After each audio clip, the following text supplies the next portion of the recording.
Abu jar রাদিয়াল্লাহু হতে বর্ণিত, তিনি বলেন, আমি নবী করিম সাল্লাল্লাহু আলাইহি ওয়াসাল্লামের সঙ্গে ছিলাম।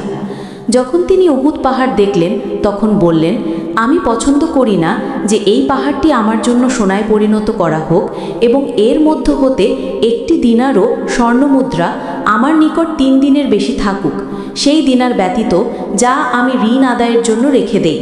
তারপর তিনি বললেন, যারা অধিক সম্পদশালী তারাই সওয়াবের দিক দিয়ে স্বল্পের অধিকারী, কিন্তু যারা এভাবে ওভাবে ব্যয় করেন তারা ব্যতীত। বর্ণনাকারী আবু শিহাব তার সামনের দিকে এবং ডান ও বাম দিকে ইশারা করেন এবং এরূপ লোক খুব কম আছে। আল্লাহর রসুল সাল্লাল্লাহু আলাইহি ওয়াসাল্লাম বললেন, তুমি এখানেই অবস্থান করো। তিনি একটু দূরে গেলেন, আমি কিছু শব্দ শুনতে পেলাম, তখন আমি তার কাছে আসতে চাইলাম। এরপর আমি ফিরে আসা পর্যন্ত তুমি এখানে অবস্থান করো, তার এ কথাটি আমার মনে পড়ল।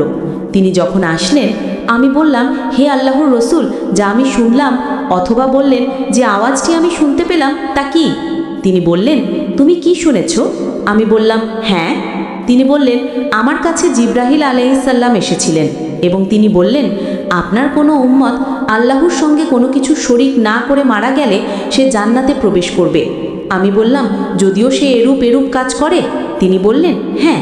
সহিহ বুখারী 2388, হাদিসের মান সহিহ হাদিস।